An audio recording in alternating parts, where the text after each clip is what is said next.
American war on terrorism, and that war has created a very suspicious mind in many political leaders around the world. And in Sweden, I think the Swedish leaders in the political parties have become a little bit afraid of terrorism and how to deal with it. And that's why this is one of many laws that is created to have control over the citizens. Well, this law that was proposed in Sweden, it basically says that all big telecom and internet carriers who transport traffic over the border to or from Sweden, they have to send a perfect copy of all that communication to the state for analysis.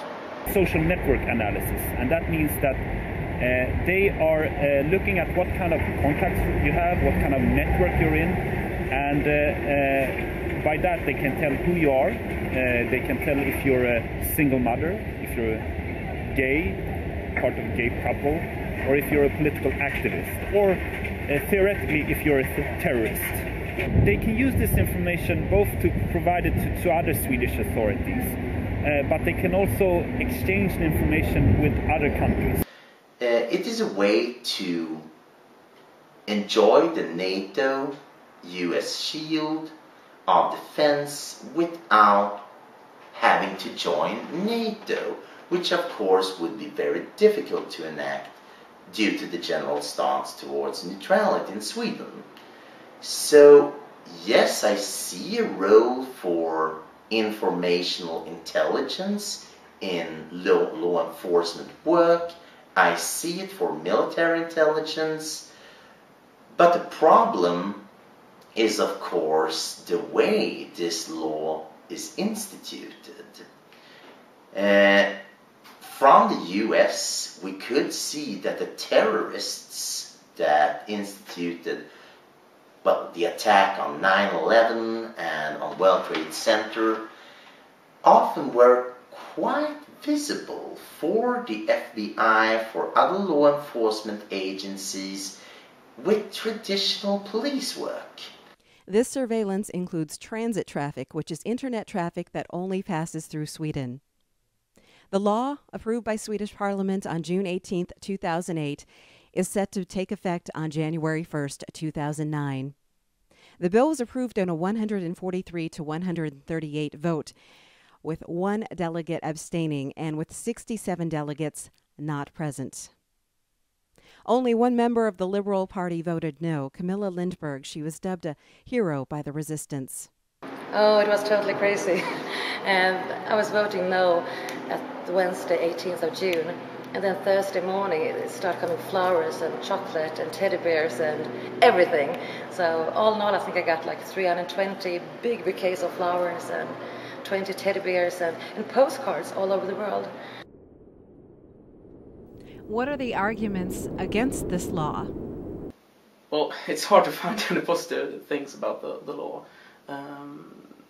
Maybe you could find some terrorists. I don't think so. I think terrorists are smarter than that, than to send emails over our borders. But the negative sides are huge. I mean, it's possibility for the state to read my emails, to see what I'm doing, where and when, and I'd say that's a huge democratic problem.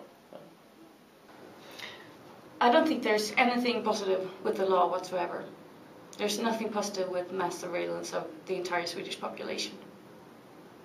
There are many things that are negative. I think that the most negative thing for me is that many private people, normal persons around Sweden, feel very threatened.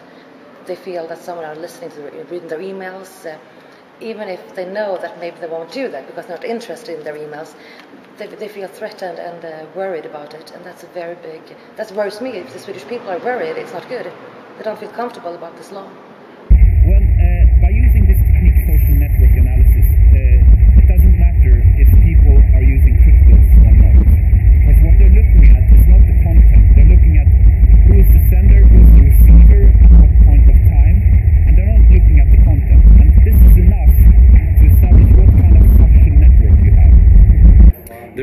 protesting the FRA Act or Lex Orwell or any other name it goes under is basically that it undermines democracy as a concept. Democracy requires that power is transparent, that government is transparent, and that government can be scrutinized without fear of repercussion by a citizen.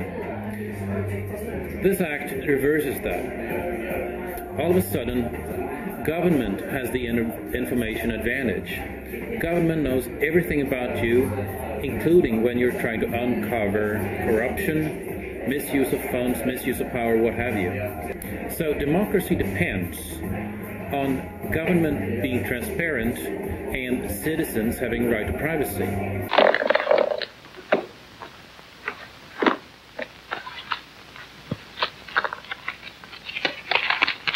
$20 and some silver. Well, that rules out robbery. The neighbors are right. We've got a maniac to find. So how did the blogosphere react? This was really a spontaneous process of blogs and individual journalists who really got the focus on this issue and got people and the rest of the media interested into this and created a storm of protest, the like of which I've rarely seen. The last rallies were held on 18th of June. That's the last day of Parliament, the last day of the parliamentary